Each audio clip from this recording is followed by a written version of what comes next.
చేతకాని ముఖ్యమంత్రి, చేతకాని ప్రభుత్వం అనే కదా ఏ చంద్రబాబు నాయుడు గారు? చేతకాని ముఖ్యమంత్రి, చేతకాని ప్రభుత్వం, మంత్రిమండలని కాదా ఇది దీని అర్థం?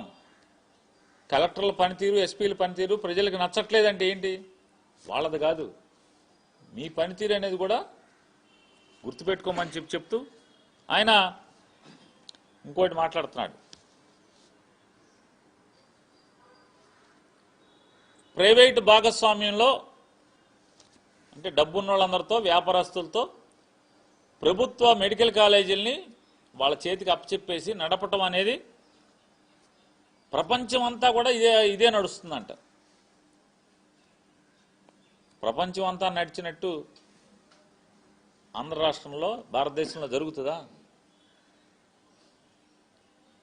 ప్రపంచంలో ఏ పాలకుడైనా, ఏ అంటే అక్కడ ముఖ్యమంత్రి కానీ లేదా ప్రధానమంత్రి కానీ అతని మీద అంటే అతను పాపాలు చేసి దోషిగా సాక్ష్యాధారాలను కూడా ఉండంగా జైల్లోకి వెళ్ళి బెయిల్ మీద బయటకు వచ్చి, అంటే ఆరోగ్యం బాగాలేదని హెల్త్ కండిషన్స్ బెయిల్ మీద బయటకు వచ్చి మళ్ళీ ముఖ్యమంత్రిగా కేసులన్నీ మూయించుకున్నాడు ఎవడన్నా ఉన్నాడా? ప్రపంచంలో ఇది ఇక్కడ ఒక్క చోటే కదా. ఇటువంటి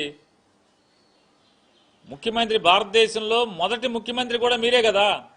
మీ మీద ఉన్న కేసుల్ని మీరే ముఖ్యమంత్రిగా ఉండి, మీరు ముద్దాయిగా ఉండి, మీరు ముఖ్యమంత్రిగా ఉండి మీ కేసులన్నీ కూడా అధికారులను బెదిరించి క్లోజ్ చేసుకున్నటువంటి ముఖ్యమంత్రి ఎవడున్నారంటే భారతదేశంలో ఇంతవరకు చరిత్రలో, స్వాతంత్రం వచ్చిన 70-80 ఏళ్లలో, 8 దశాబ్దాలలో మీరే కదా. ఇంకోటి ఎవడన్నా ఉన్నాడా ముఖ్యమంత్రి? ఇంకా ఆయన చెప్తాడు, జగన్మోహన్ రెడ్డి ఇష్టం వచ్చినట్టు మాట్లాడుతున్నాడు.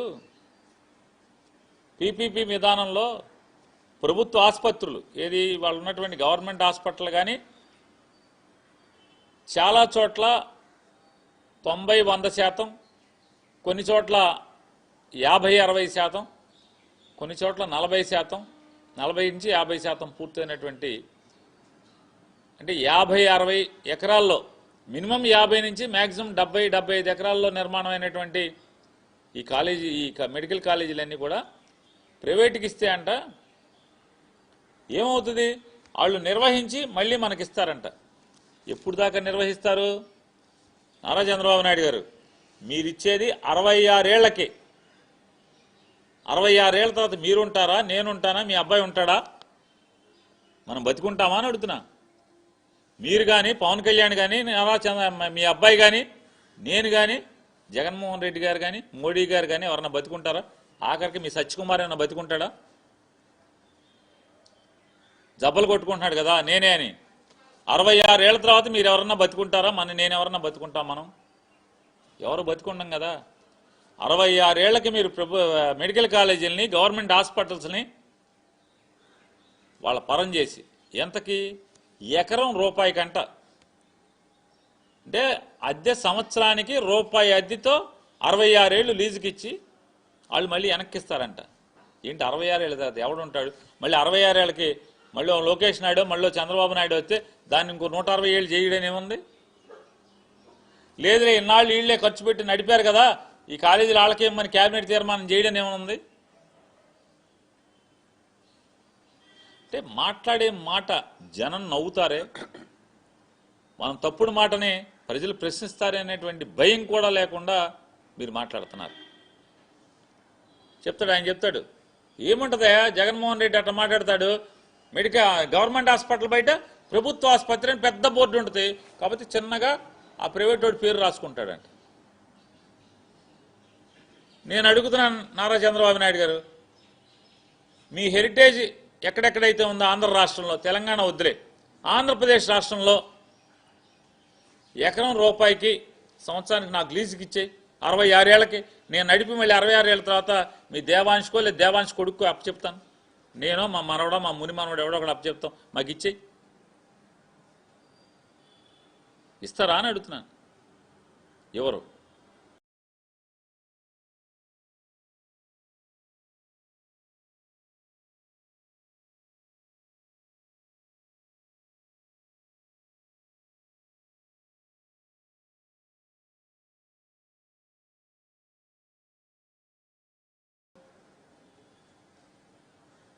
మీరు కాక అంటే మీ తత్వం ఎట్లా ఉంటుందంటే గాలిలో మేడలు కడతాం లేదా పిట్టల ద్వారా కబుర్లు చెప్పటం, అసాధ్యాన్ని సాధ్యమవుతుందనేది మాటల్లో ఓకదంపుడు ఉపన్యాసాల్లో చెప్పటం. మొన్న ఏం చెప్తున్నారు, ఈ డాక్టర్లకి ఏం తెలుసాయా, ఏఐకి తెలుసు అంటే. ఏఐ అంటే ఏంటి? డాక్టర్లు ఇచ్చినటువంటి సమాచారంతో ఒక నాలెడ్జ్ హబ్గా అంటే లేదా ఒక డేటా సెంటర్గా తయారై నువ్వేమన్నా ప్రశ్న కొడితే దాంట్లోంచి అవన్నీ కలగలిపి దాంట్లోంచి ఏముందో అది తీసుకొచ్చిస్తుంది. దానికిను డాక్టర్ ఒకటే. నేను అడుగుతున్నాను నారా చంద్రబాబు నాయుడు గారు, మీకు జ్వరం వస్తే మీకు సుస్థి వచ్చినప్పుడల్లా మీరు కంప్యూటర్ దగ్గర కూర్చుని కొట్టుకోకుండా నాగేశ్వర రెడ్డి గారు హాస్పిటల్కి పరిగెత్తికి ఎందుకు వెళ్తున్నారు అని అడుగుతున్నా. లేదు ఇవన్నీ వద్దు, మీ జిల్లానే కదా, చిత్తూరు గవర్నమెంట్ హాస్పిటల్ని ప్రైవేట్గా ఇచ్చారు కదా 2015 సంవత్సరంలో. మీరు గబాలన చిత్తూరు గవర్నమెంట్ హాస్పిటల్కి ఎందుకు వెళ్ళి వైద్యం చేయించుకోవట్లేదు? మీరు చెప్తున్నారు కదా గవర్నమెంట్ కన్నా అద్భుతంగా నడుపుతారు ప్రైవేట్ వాళ్ళని, మరి చిత్తూరు హాస్పిటల్కి ఎందుకు వెళ్తలే ఇంతవరకు?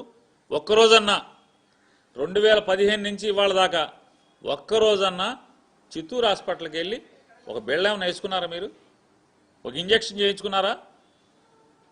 అక్కడ ఏం జరుగుతుందో కనుక్కున్నారా? ఆయన మాట్లాడతాడు, మీకేం అమాయకంగా మాట్లాడబాకండి, విలేకరులు మీకేం చేత కాదు, మీకేం తెలీదు, ఫీజులన్నీ అలాగే ఉంటాయి, సీట్లు పెరుగుతాయి, ఫీజులు అలాగే ఉంటాయి అంట. ఎందుకు ఈ పాపం మాటలు? చిత్తూరులో అపోలో హాస్పిటల్లో ఎక్కడన్నా ఫీజులు లేకుండా వైద్యం జరుగుతుందా? లేదా సీట్లు ఫ్రీగా ఏమైనా ఇస్తున్నారా? 15,000 రూపాయలు వాళ్ళ గవర్నమెంట్ మెడికల్ కాలేజీలో సంవత్సరానికి ఒక పిల్లోడు చదువుకుంటే fee, scanning free, MRI free, రక్త పరీక్షల ఫ్రీ. మరి మీరు ఫ్రీగా చేస్తారా అని అడుగుతున్నా. ఈ ఫ్రీగా ప్రైవేట్ వాడు చేస్తాడా?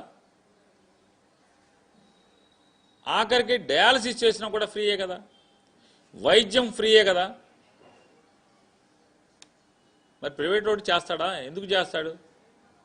ఆఖరికి నేను అడుగుతున్నాను నారా చంద్రబాబు నాయుడు గారు, మీ బసవతారకం హాస్పిటల్లో మీరు మీ బామ్మర్ది కలిసి హాస్పిటల్ నడుపుతున్నారు కదా, దాంట్లో 70% ఫ్రీగా చూడాలని చెప్పని మీరు గవర్నమెంట్ దగ్గర స్థలం ఫ్రీగా తీసుకున్నప్పుడు మీరు అగ్రిమెంట్ అయ్యారు. మీరు ఫ్రీగా ఎవరికన్నా ఒక్కడికన్నా మీరు చెప్పండి, పలానోడు ఈ ఆంధ్ర రాష్ట్రంలో ఒక్కడికన్నా బసవతారకం హాస్పిటల్లో ఫ్రీగా పనిచేశారని చెప్పండి. ఎవరికి పనిచేశారు? హాస్పిటల్లోకి వెళ్ళగలరా? నేను చెప్తాను 70% ఇన్పేషెంట్లు ఫ్రీ అన్నాడు. అజమాయిషి ఇంతవరకు ఎవడు చూసినవాడు, ఎవడు పట్టించుకున్నవాడు, ఎవడు? ఎక్కడ జరిగిందా అని అడుగుతున్నా. ఇవాళ జరగకపోగా మీరు మాట్లాడేటువంటి మాటలు ఏంటంటే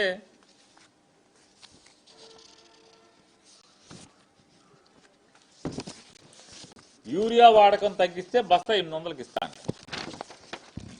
కలెక్టర్స్ కాన్ఫరెన్స్లో ఆయన మాట్లాడతాడు.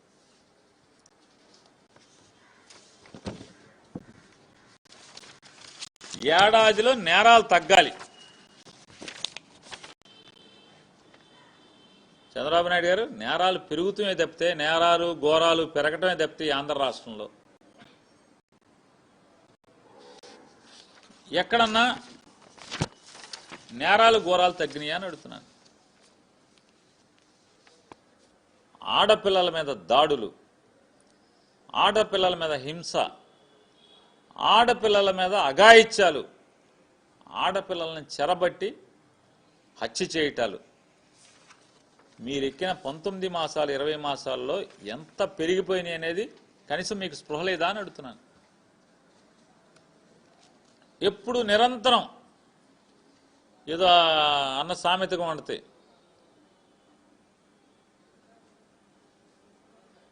పక్కింటి వాళ్ళ కూర రుచిగా వండుతానట్టుగా మీ పవన్ కళ్యాణ్ గారు డిప్యూటీ సీఎం గారు ఆయన శాఖను గాలికి వదిలేస్తూ ఉంటాడు.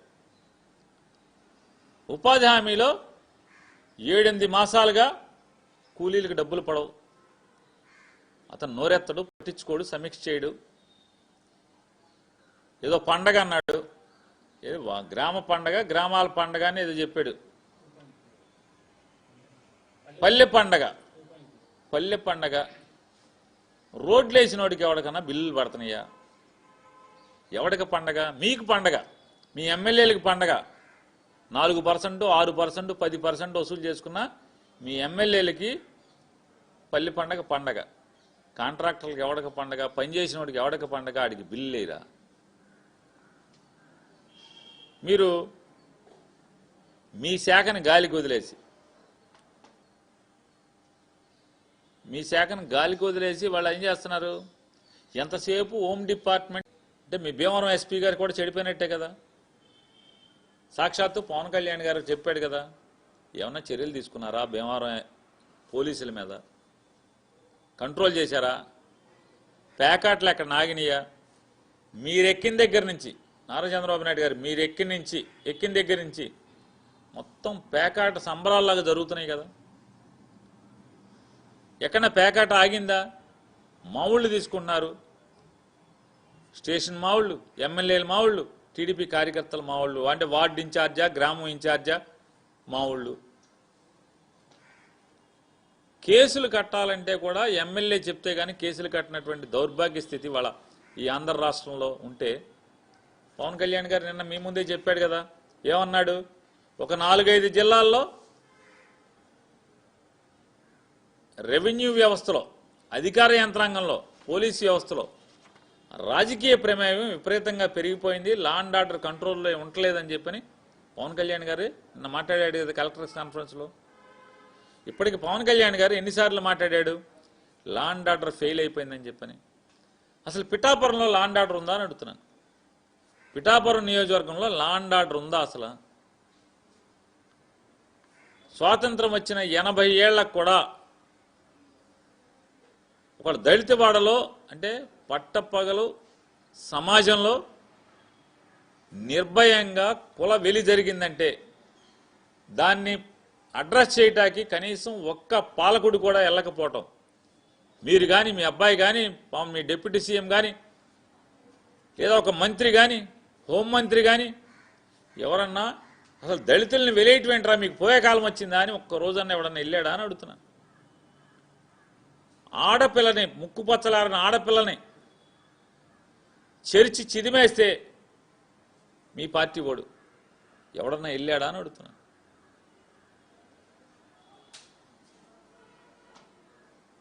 విలేకరుల్ని కాలు చేయి ఎరగొడితే మీరు ఎవరన్నా వెళ్ళారా? పట్టించుకున్నారా? కేసు కట్టారా? ఇవాళ అసలు ఏం చేస్తారు మీరు? ఈ రాష్ట్రంలో ఉన్నటువంటి ఐఏఎస్ అధికారులను, ఐపీఎస్ అధికారులను పనిచేయనివ్వకుండా కేవలం మీ దుర్బుద్ధితో మీ కక్షలను తీర్చుకుంటానికి పోలీసు వ్యవస్థని, రెవెన్యూ యంత్రాంగాన్ని వాడుకుంటారు. ఇవాళ తగుదనమ్మా అని బయలుదేరారు. ఇవాళ మెడికల్ కాలేజీలో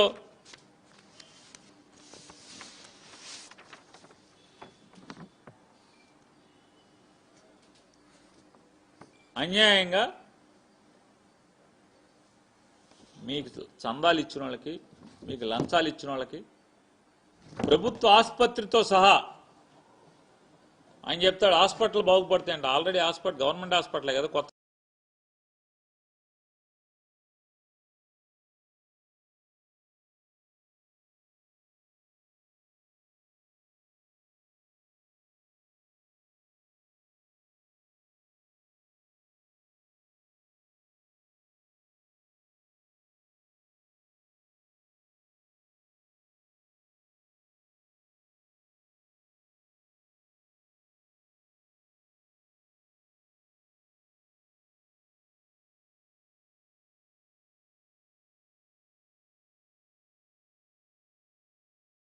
అమ్ముకునేటువంటి అవకాశం లేకుండా పారదర్శకంగా జగన్మోహన్ రెడ్డి గారు పెడితే మీరేమో దాన్ని రద్దు చేసి 100% మేము మెడికల్ కాలేజీలో జగన్మోహన్ రెడ్డి గారు ఇచ్చిన జీవోని రద్దు చేసి మెడికల్ కాలేజీ నిర్వహణ సంవత్సరానికి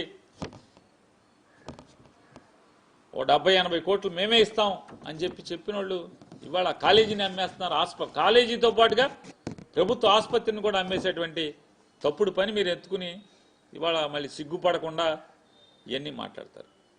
నిన్న జగన్మోహన్ రెడ్డి గారు గవర్నర్ గారిని కలిసి 1 కోటి మంది పైగా 1 కోటిని టార్గెట్గా అంటే 1 కోటి మంది ప్రజల యొక్క అభిప్రాయాలు తీసుకుందాం అనుకున్నాం. నిజంగా కనుక జగన్మోహన్ రెడ్డి గారు ఈ రాష్ట్రంలో ఉన్నటువంటి 5 కోట్ల మంది లేదా 5.5 కోట్ల మంది అభిప్రాయం తీసుకోవాలి అనుకుంటే కనుక దాదాపుగా 190% మంది ప్రజలు మీ మెడికల్ కాలేజీల అమ్మకాలని వ్యతిరేకిస్తూ సంతకాలు పెట్టేవాళ్ళు. కానీ జగన్మోహన్ రెడ్డి గారు 1 కోటి మంది అభిప్రాయాలు తీసుకుందాం, అక్కడికన్నా వీళ్ళకి సిగ్గు వస్తుందేమో, బుద్ధి వస్తుందేమో, జ్ఞానం కలుగుతుందేమో అని చెప్పని ప్రజలు వ్యతిరేకిస్తున్నారు కదా, తోక ముడుచుకుంటారేమో, బుద్ధి తెచ్చుకుంటారేమో అని చెప్పని 1 కోటి మందితో అంటే 1,04,00,000 మంది సంతకాలు పెట్టి, అయ్యా గవర్నర్ గారు చంద్రబాబుకు బుద్ధి ప్రసాదించండి, అతనికి చెప్పండి, గవర్నమెంట్ హాస్పిటల్లో మెడికల్ కాలేజీలో అమ్మద్దని చెప్పండి, 66 ఏళ్ల పాటు రూపాయికి లీజ్ అంటే దాన్ని ఏంటి అమ్మేయటం కాక ఏమంటారు చంద్రబాబు నాయుడు గారు? ఊరికే మీరు పీపీపీ అని ముసుగు తొడిగినంత మాత్రాన ఎకరా అంటే 60-70 ఎకరాల్లో ఉన్నటువంటి మెడికల్ కాలేజీని, నర్సింగ్ కాలేజీని, అలాగే ప్రభుత్వ ఆసుపత్రిని 350 నుంచి 500 పడకలు ఉన్నటువంటి ప్రభుత్వ ఆసుపత్రుల్ని మీరు రూపాయి లీజుకి 66 ఏళ్ల పాటు అద్దెకి ఇవ్వటం అంటే దాని అర్థం ఏంటి? అమ్మేయటం కాదని అడుగుతున్నాను.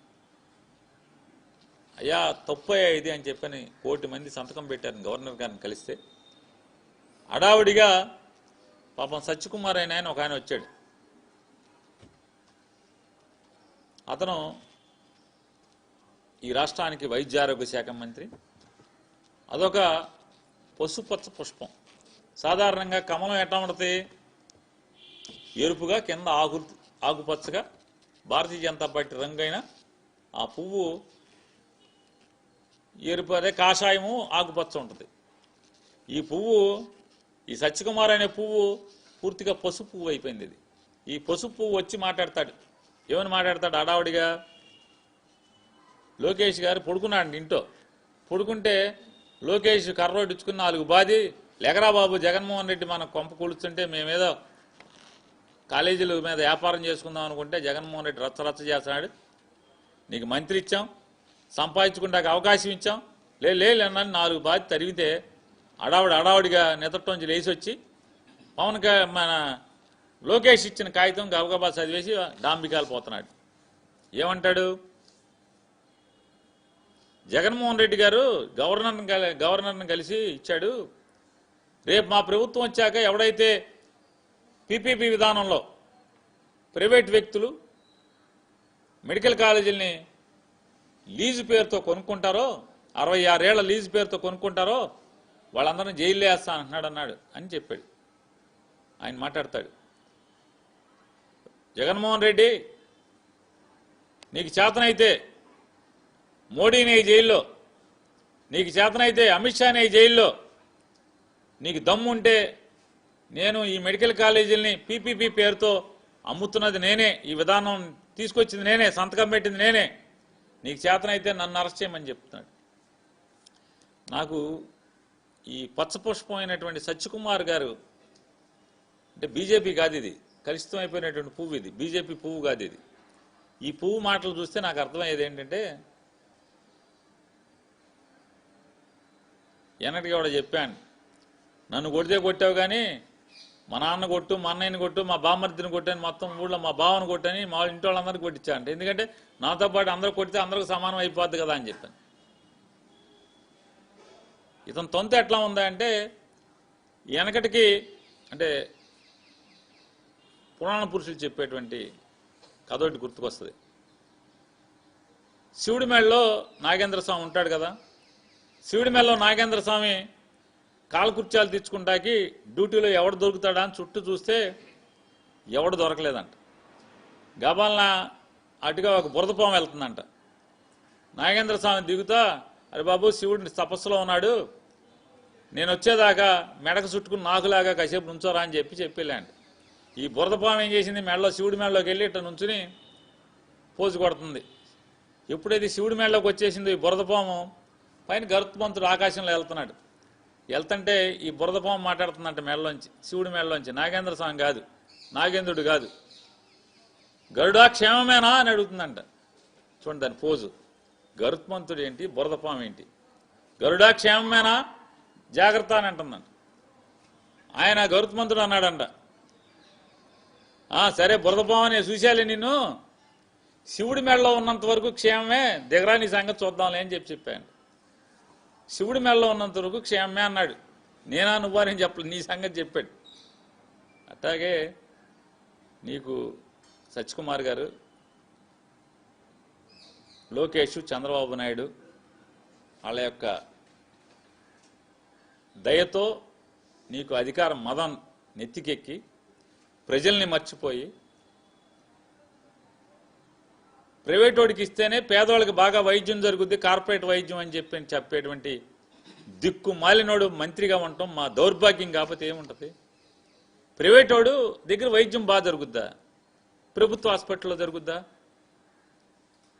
నేను అడుగుతున్నాను, నువ్వు మోడీ గారి గురించి చెప్పావు, అమిత్ షా గురించి చెప్పావు కదా, ఎయిమ్స్లన్నింటినీ ఎందుకని ప్రైవేటైజ్ చేయట్లేదు మీరు? All India institute of medical sciences hospitals అన్నింటిని కూడా, భారతదేశంలో ఉన్నటువంటి ఎయిమ్స్ హాస్పిటల్స్ అన్నింటినీ కూడా ఎందుకు ప్రైవేటైజ్ చేయట్లేదు? మంగళగిరిలో ఉంది కదా ఎయిమ్స్ హాస్పిటల్, దాన్ని ఎందుకు పీపీపీ విధానంలో బయటికి ఎందుకు ఇవ్వవు? దమ్ముంటే ఇవ్వు నువ్వు. మోడీ అమిత్ షా అంటున్నావు కదా, పెద్ద పెద్ద కౌరులు చెప్తున్నావు కదా, ఇవ్వవయ్యా సత్యకుమార్ గారు నువ్వు. ఎందుకని ఫ్రీగా వైద్యం చేస్తున్నారు ఎయిమ్స్లో? పేదవాడికి ప్రభుత్వ ఆసుపత్రుల్లోనే ఉచితంగా వైద్యం జరుగుద్దిరా బాబు. నీకు ఆ మాత్రం జ్ఞానం కూడా మీకు లేకపోవటం, ఆంధ్ర రాష్ట్ర ప్రజలు చేసుకున్న దౌర్భాగ్యం. మీలాంటి వాళ్ళందరూ కూడా పాలకులుగా రావటం. ఆయన మాట్లాడతాడు, ఈ విధానం పీపీపీ విధానం చేసి నన్ను అరెస్ట్ చేయమని చెప్పని. కరెక్ట్గా ఇన్నాకడ శివుడి మేడలోంచి కిందకి వెళ్ళిన నాగేంద్రుడు పైకి బురదపాము వచ్చి గరుత్మంతుడిని అన్నట్టుగా జగన్మోహన్ రెడ్డిని ఈ బురదపాము లాంటి వాడు మాట్లాడుతున్నాడు నన్ను అరెస్ట్ చేయమని. ఖచ్చితంగా అరెస్టు చేసే రోజు వచ్చినప్పుడు, మా గవర్నమెంట్ వచ్చినప్పుడు ఈ పాపం ఎవడెవడు చేశాడో మోడీ గారి దగ్గరికి వెళ్ళి, మోడీ గారు మీ సత్యకుమార్ గారు ఇంత పాపాలు చేశాడు, చంద్రబాబు కలిసి దోసేశాడంటే, సరే నాకేం సమాడు దొంగ అయితే వేసేయమని చెప్పడేంటి? లేదు లేదు ఆపమని చెప్తాడా? మాకు తెలుసు నువ్వు పాపాలు చేసి నువ్వు ఈ కాలేజీలను నమ్మేస్తే నిన్నెట్టా లోపల వేయాలో, మోడీ గారితో ఎట్టా మాట్లాడాలో మాకు తెలుసు. చూద్ది కానీ ఆ రోజు మాట్లాడేది కానీ. నీ నెత్తి మీద బొచ్చు పీకాలా? అది నీ నెత్తి మీద బొచ్చు ఏమైనా ఉందా అని అడుగుతున్నావు కదా. నా నెత్తి మీద వెంట్రుకలు పీకమని. వెంట్రుకలు కూడా పీకలేవు జగన్మోహన్ రెడ్డి. జుట్టున్నోడికి కూడా పట్టదు అది. ముందు నెత్తి మీద వెంట్రుకలు మొలిపించుకుని హైదరాబాద్లో ఇప్పుడు డబ్బులు తీసుకుని బాగా మొలిపిస్తున్నారు. వెళ్ళి ముందు నెత్తి మీద బొచ్చు మొలిపించుకుని తర్వాత ఆ ఛాలెంజ్లు చేయాలి సత్యకుమార్ గారు. నిదట్లో లోకేష్ లేపాడని పరిగెత్తుకొచ్చి ఏది పడితే అది మాట్లాడి, జగన్మోహన్ రెడ్డి గారు 30 కేసుల్లో ముద్దాయి 16 నెలలు జైలు చేసినాడు అది అని మాట్లాడుతున్నావు. అసలు నువ్వు ఎవరి చేతి కింద పనిచేస్తున్నావు? ఎవరి చేతి కింద పనిచేస్తున్నావు? సుమారుగా 150 కేసుల్లో ముద్దాయి అని చంద్రబాబు నాయుడు చేతి కింద పనిచేస్తున్నావు. నువ్వు సిగ్గు లేకుండా మళ్ళీ జగన్మోహన్ రెడ్డి గారి గురించి మాట్లాడతావు. చంద్రబాబు నాయుడు గారు జైల్లో ఉండి రాలేదా నేరం చేసి? సాక్షాత్తు బీజేపీ పార్టీకి సంబంధించినటువంటి గొప్ప నాయకురాలు సుష్మా స్వరాజ్ గారు పార్లమెంట్లో మాట్లాడారు. ఏమని మాట్లాడారు? అరే దిక్కుమాలిన కాంగ్రెస్ వాళ్ళారా, రాజశేఖర రెడ్డి గారు బతికున్నంతకాలం జగన్మోహన్ రెడ్డి గారు మంచోడా? రాజశేఖర రెడ్డి గారు చనిపోయి మీకు ఎదురు చెప్తే, జగన్మోహన్ రెడ్డి మీకు ఎదురు తిరిగితే, మీకు బానిసలాగానే బతకనని చెప్పి ఎదురు తిరిగితే జగన్మోహన్ రెడ్డి నేరస్తుడయ్యాడా అని భారతీయ జనతా పార్టీకి సంబంధించినటువంటి సుష్మా స్వరాజ్ గారు. మీకులాగా రంగులు మార్చే పువ్వు కాదు ఆవిడ, నికార్సైన పువ్వు, నికార్సైన కమలం ఆవిడ. మరి ఆవిడ ఏం చెప్పింది పార్లమెంట్లో? నీ బోర్డు సర్టిఫికేట్ నీకు కావాలా జగన్మోహన్ రెడ్డి గారి గురించి? నీ సర్టిఫికేట్ నువ్వు చెబితే గవర్నమెంట్ హాస్పిటల్లో డాక్టర్లు సూపరింటెండెంట్లు నీ మాట లెక్క చేయరు. నువ్వు మళ్ళీ నీ సర్టిఫికేట్ ఒకటి మాకు కావాలా? నీ సర్టిఫికేట్ ప్రజలు లెక్క చేస్తారా జగన్మోహన్ రెడ్డి గారికి ఇచ్చేటండి సర్టిఫికేట్ని? ఇవాళ ఖచ్చితంగా సత్యకుమార్ గారు నువ్వు జుట్టు మొలిపించుకుని నువ్వు ఇక్కడ చేస్తున్నటువంటి అవినీతి, ఎక్కడైతే మెడికల్ కాలేజీల్లో నీ చేయి కూడా, అంటే నీ మీద కూడా పాపం అంటింత అంటుతుంది కాబట్టి ఆ సంపాదించుకున్న పాపంతో జుట్టు మొలిపించుకురా హైదరాబాద్ వెళ్ళి. ఖచ్చితంగా 2 ఏళ్ల తర్వాత 3 ఏళ్ల తర్వాత మేము వచ్చే గవర్నమెంట్లో నీ జుట్టు పీకుతాం లేదు చూద్ది. కానీ జుట్టు లేనివాడిని ఏం పీకుతాం, ఉన్నవాడిని అయితే పీకుతాం. కానీ కాబట్టి నోరు మాట్లాడేప్పుడు సభ్యత సంస్కారం నోరు సంభాళించుకుని మాట్లాడితే ఖచ్చితంగా మీరు చేసి చూడండి. సత్యకుమార్ గారు మోడీ గారి దగ్గర నీ పాపాలని చెప్పి ఖచ్చితంగా వేయటం ఖాయం అనేది కూడా ఏం భయపడాల్సిన పని లేదు. అట్లాగే ఎవరైతే చంద్రబాబు నాయుడు గారి మాటలు నమ్మి సత్యకుమార్ మాటలు నమ్మి సత్యకుమార్ ఉన్నాడు కదా మోడీ గారి దగ్గర అమిత్ షా గారి దగ్గర ఆయన చూసుకుంటాడే పైరువి చేస్తాడే అని మీరు అనుకుంటే ఖచ్చితంగా ఆయనతో పాటు మీరందరూ కూడా ఈ పాపంలో ప్రజల ఆస్తిని దోచేయటానికి ఎవరైతే అడుగు ముందుకేశారో ఈ రొంపిలో దిగారో ఈ బురదలో దిగారో ఖచ్చితంగా అందరూ చట్టం మేరకు శిక్షించబడతారనేది కూడా మీ అందరికీ హెచ్చరిక చేస్తూ, అలాగే చంద్రబాబు నాయుడు గారు ఇవాళ కలెక్టర్లని దోషులుగా చెప్తున్నారు. కలెక్టర్లను ఏం చేస్తున్నారు మీరు? ఇది మా వాళ్ళు పచ్చబెళ్ళు పెట్టుకొస్తారు, మీరు తలుపు తీసి టీ ఇచ్చి కలెక్టర్లు మా వాళ్ళకి ఎదురు చెప్పకుండా పని చేయండి, మా వాళ్ళు అడిగిన పని అని చెప్తారు. మంది పొలిటికల్ గవర్నెన్స్ అంటారు. పొలిటికల్ గవర్నెన్స్ అంటే ఏంటి? రాజకీయ నాయకుడు అంటే తెలుగుదేశం వాడు లేదా జనసేనలో ఉన్నటువంటి ఎమ్మెల్యేలు, పాపం జనసేన కార్యకర్తలు జెండా మోసి చచ్చిపోయారు అలిసిపోయారు. వాళ్ళు ఇసిగిపోయి ఇక ఎవడింటో వాడు పొడుకుని ఎవడ పని ఆడు ఎవడ బతుకుదేరు ఆడు చూసుకుంటున్నారు. జనసేన వాళ్ళు మనం అని ఏం చేస్తాం? పాపం వాళ్ళు ఏదో పిచ్చిలో మా వాడేదో సీఎం అవుతాడని జెండా మోయటం తప్పితే ఈ పాపాల్లో ఈ అవినీతిలో పాపం వాళ్ళకి ఏం భాగం లేదు. భాగం ఉన్నాడు ఎవడయ్యా అంటే జనసేన నాయకులు కొంతమంది, అది అందరూ కూడా కాదు కొంతమంది. ఎక్కడైతే టీడీపీ మంత్రులకి ఎమ్మెల్యేలకి చెంచాగిరి చేస్తున్నారో వాళ్ళు మాత్రం ఈ అవినీతిలో శుభ్రంగా మేస్తున్నారు. వాళ్ళు ఎమ్మెల్యేలు మంత్రులు కలిసి ఏది చెప్తే కలెక్టర్లు డూడు బస్వన్లాగా ఇవాళ కలెక్టర్లు ఎస్పీల పరిస్థితి ఏమైపోయిందా అంటే ఎమ్మెల్యేలు మంత్రుల దగ్గర గంగిరెద్దోడి చేతిలో గంగిరెద్దు ఆడిచ్చినట్టుగా మీరు బోరవుతడం కలెక్టర్లు ఎస్పీలు పాపం తలకాయ ఇవ్వటం తప్పితే. ఎందుకని? సీఎం ఊరుకోడు, పైన ఎమ్మెల్యేని లెక్క చేయకపోతే సీఎం ఊరుకోడు, ఎస్పీని లెక్క మన కలెక్టర్ మంత్రిని లెక్క చేయకపోతే ఎమ్మెల్యేని లెక్క చేయకపోయినా వీళ్ళు ఊరుకోరు కదా అని భయపడి వాళ్ళ డూడు బస్సంలు అయిపోయినటువంటి పరిస్థితిలో ఇవాళ ఈ రాష్ట్రాన్ని సర్వనాశనం చేయటమే కాకుండా ఈ రాష్ట్రాన్ని అప్పులు పాలు చేసి ఇవాళ ఏం చేస్తాను మీ లక్ష్యం? అన్నా క్యాంటీన్ బేష్ అంట. ఏం బేషు ఒకసారి వచ్చి చూడండి. అన్నా క్యాంటీన్లు ఏం బేషో ఒకసారి వచ్చి చూడమని చెప్పి అడుగుతున్నాను. కేవలం మీ తెలుగుదేశం పార్టీ నాయకులు ఆ వంట వండినందుకు బిల్లులు చేసుకుని 100 కోట్ల రూపాయలు తినేయటం తప్పితే అక్కడ మంచి నాణ్యమైన అన్నం దొరుకుతుందా? ఒక్కరోజన్నా ఒక్కడన్నా ఎవడన్నా వెళ్ళి తిన్నారా మీరు? ఒక్క ఎమ్మెల్యే ఒక్క మంత్రి సడన్గా సర్ప్రైజ్గా వెళ్ళండి. చాలా చెప్పావుగా సర్ప్రైజ్ అని, పేరుకి సర్ప్రైజు. ముందే మీ ఇంటికాని తెచ్చిన క్యారేజీలో ప్లేట్లో పెట్టుకుంటారు. ఇవాళ చాలా చోట్ల మీరు భోజనాలు చేశారు, హాస్టల్స్కి వెళ్ళి అక్కడ వెళ్ళి మీరు ఇంటికాని తెచ్చుకున్నది దాంట్లో పెట్టుకుని స్పూన్తో ఇట్టి తింటమే కదా. ఆ బాదం పప్పులు పిస్తా పప్పులు అవి తింటమే తప్పితే ఆ పిల్లలకి పెట్టే అన్నం ఎప్పుడన్నా తిన్నారా మీరు కానీ తండ్రి కానీ మీ కొడుకు కానీ లేదా డిప్యూటీ సీఎం గారు కానీ? ఇవాళ హాస్టల్స్లో పిల్లలు రాలిపోతుంటే చెట్టుకున్న మొగ్గలు వ్యాధి వచ్చి రాలిపోయినట్టు రాలిపోతుంటే ఎక్కడన్నా మీరు ఏ హాస్టల్స్లో అన్నా మీరు పట్టించుకున్నారా? ఇసుక దోచుకు తింటున్నారు ఉచితం అని చెప్పి. ఎక్కడన్నా ఉచితం వస్తుందా? ఎవరికైనా ఉచితం వస్తుందా అని అడుగుతున్నాను. ఇవాళ సచివాలయ వ్యవస్థను సర్వనాశనం చేశారు. కానిస్టేబుల్స్ ఉద్యోగాలు మీరు ఇచ్చారా? అసలు ఆలోచన ఉందా మీకు అని అడుగుతున్నాను. సుమారుగా వీళ్ళందరినీ కూడా ఈ 1000 మంది కుర్రోళ్ళకి కావాల్సినటువంటి నోటిఫికేషన్ శకున్లాగా మీరు ప్రవర్తిస్తే ఈ సమాజానికి పట్టిన చీడ, ఈ ఆంధ్ర రాష్ట్రానికి పట్టినటువంటి చీడ పీడ ఏదైనా ఉంటే నారా చంద్రబాబు నాయుడు గారు మీరు కాదా అని అడుగుతున్నాను. మీరేమో కానిస్టేబుల్స్ ఉద్యోగం రిక్రూట్ అవనేమో ఆ రోజున కేసులు మీరే ఇస్తారు, ఇవాళ మీరే తీయిస్తారు, మీకున్న పరపతితో మీరే స్టేలు ఇప్పిస్తారు. ప్లేటర్ల దగ్గర ఉన్నటువంటి హైకోర్టులో ప్లేటర్ల దగ్గర ఉన్నటువంటి మీ పరపతితో స్టేలు ఇప్పిస్తారు, మీ మనుషులతోనే కేసులు వేయిస్తారు. ఇవాళ అవి తీయించి మీరు ఇచ్చినట్టుగా ఉద్యోగాలు ఫోజు. జగన్మోహన్ రెడ్డి గారు సిద్ధం సభల్లో ఒక ర్యాంప్ వేసి వెళ్తాం, సెల్ఫీలు దిగటం, డబ్బా కొట్టుకోవటం. ఏంటంటే 6,000 స్టైపెండ్ 12,000 ఇచ్చేస్తున్నామని చెప్పి చప్పట్లు కొట్టండి అంటున్నారు.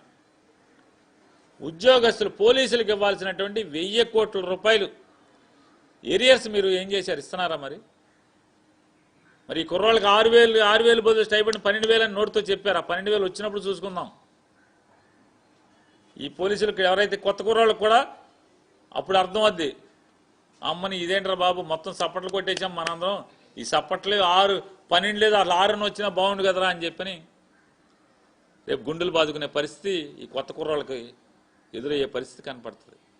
1,000 కోట్లు ఇచ్చారా మీరు పోలీసులకు ఇవ్వాల్సినవి?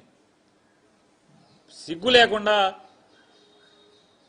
ఒక ఎరియర్ని 2 ముక్కలు చేసి ఇస్తామన్నారు, నవంబర్కి ఇస్తామన్నారు. ఇచ్చారా పోలీసులకు ఇవ్వాల్సినట్టు? ఇచ్చారా అని అడుగుతున్నాను. డ్యూటీ అలవెన్స్లు ఇచ్చారా? సగం ఇస్తామన్నారు, ఒక దాంట్లో సగం ఇస్తామన్నారు, కూడా లేదు కదా. ఇవాళ ఈ ఆంధ్ర రాష్ట్రంలో 2,66,000 కోట్ల రూపాయల అప్పు తప్పితే ఈ రాష్ట్రానికి ఏమొచ్చింది మీరు రావటం వల్ల అని అడుగుతున్నా. ఏమొచ్చింది?